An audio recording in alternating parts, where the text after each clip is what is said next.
The only thing consistent in life is change itself. Stick around. We're going to talk about it.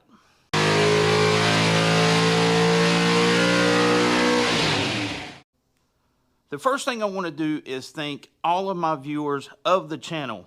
Believe it or not, we are coming up on 10 million views with 53,000 subscribers. So thank you. To answer your question of the thumbnail that I put up, I quit. I'm not quitting YouTube, but the things that's transpiring is going to shape this channel's trajectory in the future. So I'm not going to bore you with a lot of talk. I'm going to send you right to the video that I filmed with Micah over Gaston Automotive Services this past week and let you see for yourself what's coming. We've been over here this evening actually pulling mixed up boss out of Casper. So you've been following along. I've got this killer Fox body Mustang. Well, it's not going to fix itself. It takes money to restore a car. And the deadbeat truck has been sitting. How long has this thing been sitting here? Year and a half. And it's been sitting at least a year. Right out there. Withering away. So let's take a look and I'm going to show you what we got going on. This is something that I never thought would happen, but it is happening. Mixed up boss is coming out of Casper, and believe it or not, it has been sold. So before you burn me at the stake for saying that it's being sold, pretty cool story. Like I said, you know the deal about the Mustang, but as soon as I got the Mustang, this fella reached out to me and asked me if I would be willing to sell mixed up boss. And I was like, if the price is right. So I threw out a number and he bid, okay? I mean, it's that simple. But the cool thing about it is it's going to a really good home. This guy lives out in Port Angeles, Washington. Yeah, that's a mouthful. And it's going in a cool hot rod. Yeah, it's going in a cool hot rod, and he's going to put stack injection on this thing, and he said he's going to send me pictures of this thing as he's doing it, so I'll be able to update you guys. The thing about Casper is it's been a love-hate relationship ever since I've had this thing. And how many transmissions do you think I've put in this thing since the beginning? Are we counting how many times we pulled the C4 out to refresh it? Yes. Oh, Lord. 10? At least. So I know people's going to be asking me about the Casper-matic. And so let's just go ahead and get into that. Last year at this over there. Yeah, it's over there. Last year, this same time frame, because it just showed up in my memories, we put the Casper-matic in this thing, and basically we drove it 3/4 of a mile and back, and we had problems. Transmission was getting really hot, no line pressure. Now, I was talking to John Cope through this whole process, and actually he offered to pay for the shipping to get the transmission back to him so that he could look at it.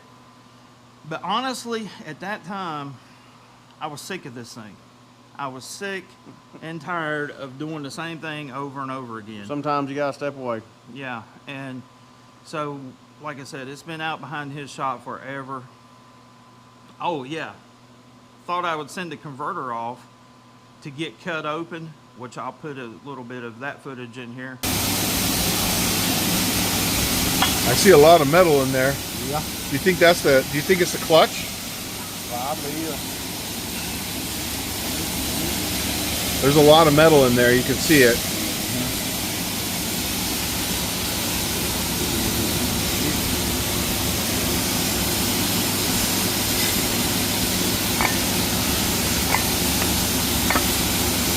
Stator still works, still intact. Can't go back the other way. Still look around. That looks like it's a machine. That's good. Man, do I see a lot of metal in this thing.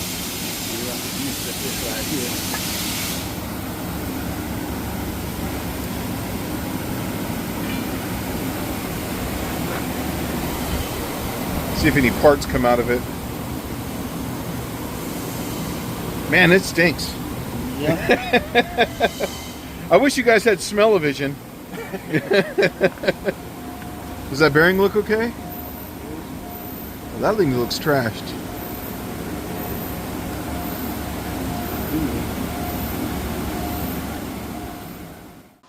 And somehow or another, the converter got lost through FedEx. And I took that as a sign like, you know, Andy, it's time to do something different. Why am I doing? You never got that back? No, I never got Still? No, to this day, I still There's do. like a $2,500 converter floating around. Floating around in space somewhere. Back a little bit. Yeah. Are we getting close? Yep. I think we can make it. Easy does it, big feller. Yeah. All right.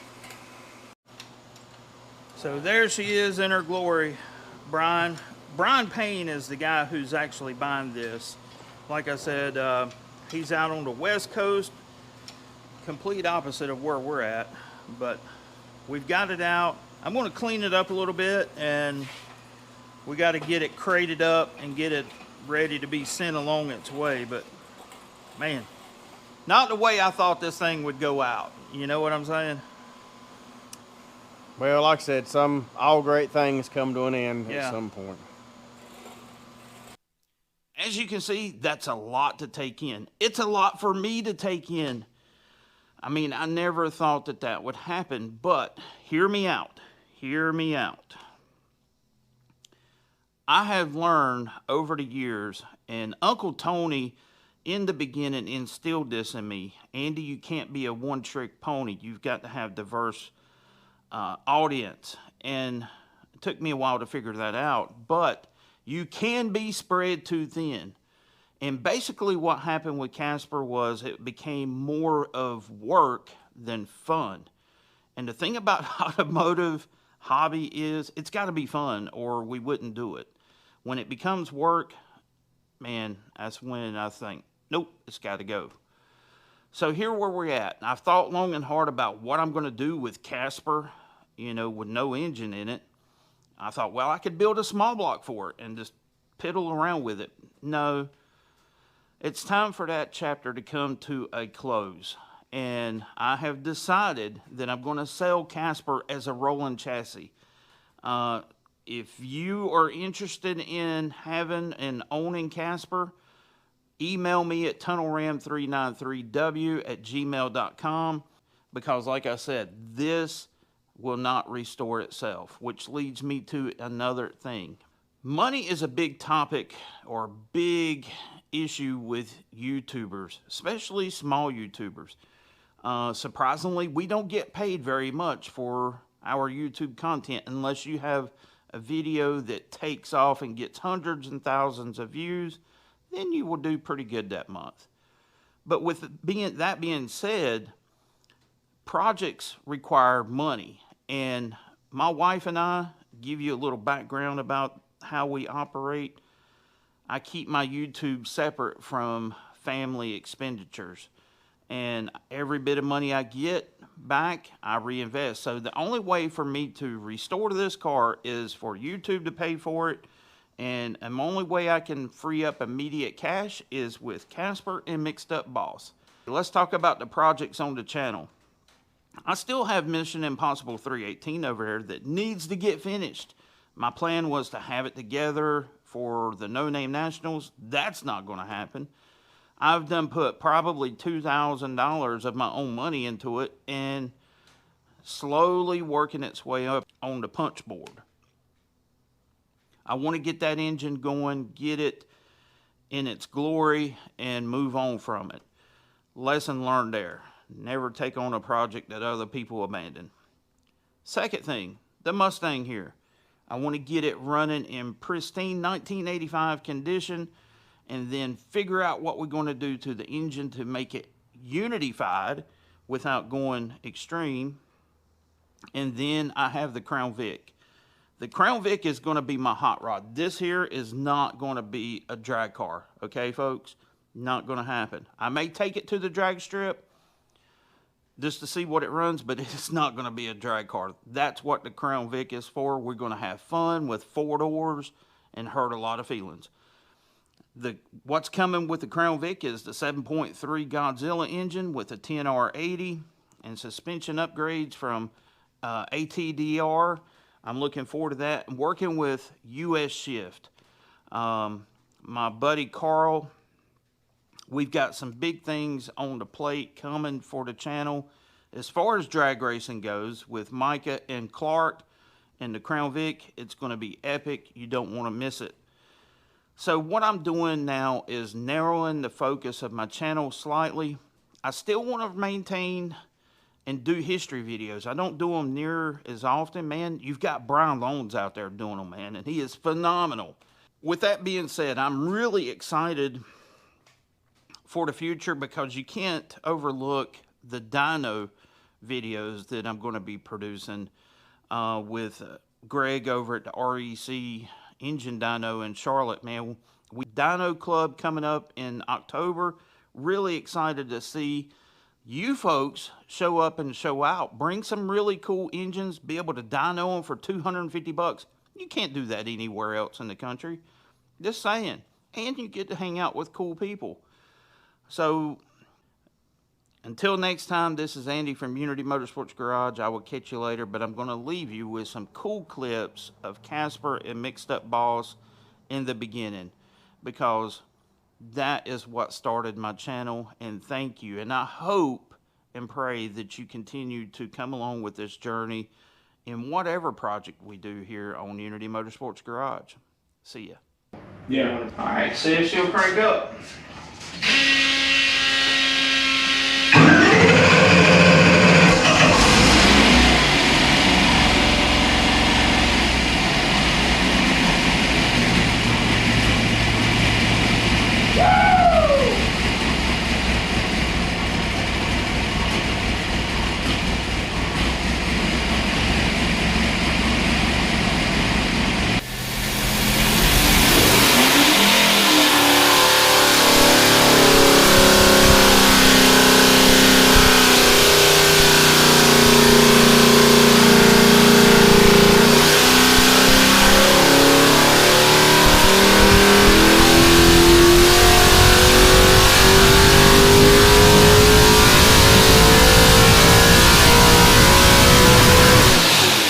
Okay, while we're at it, let's see how much better it'll get. One more time.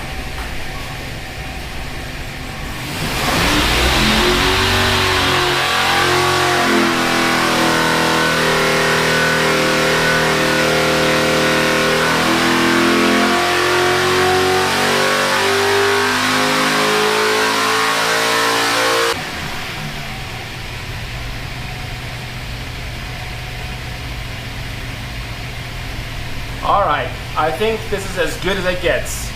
708, 595.9.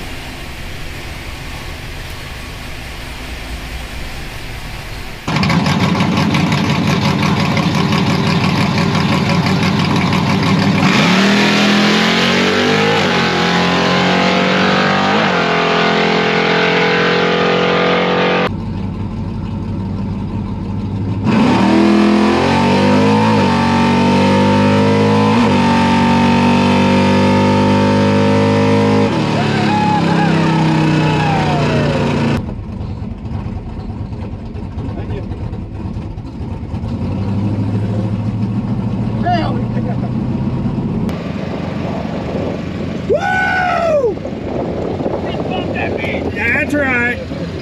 New personal best. What it do on the 60? 148. Dude, it coated that tire a pretty good way. It did. I got video. I was on that side this time. Yeah. And I didn't hit the rev limiter. I was clean all What was the the gear. mile an hour? Was it about 99. 99.01. 0.01. Wow. No, I'm Andy Wood. I decided to bring Casper to crash the car show here at work. This is no show car, or show truck for that matter. All of these vehicles that you've seen in the video, super nice. I just brought mine in kind of like moral support and be the loudest and fastest. That's all I did for. But anyways, Casper, the 1971 F100 Ford, powered by Mixed Up Boss. It's a 429 cubic inch small block Windsor with Boss 429 style heads. Makes a little over 700 horsepower, 600 foot-pounds of torque. You know the deal. It runs 680s at the 8th mile. Drive it everywhere. That's the best part. I don't want it looking really good because I still use it as a truck. I take trash to the landfill, haul lumber, and I do massive burnouts. Well, that's a multi-purpose vehicle.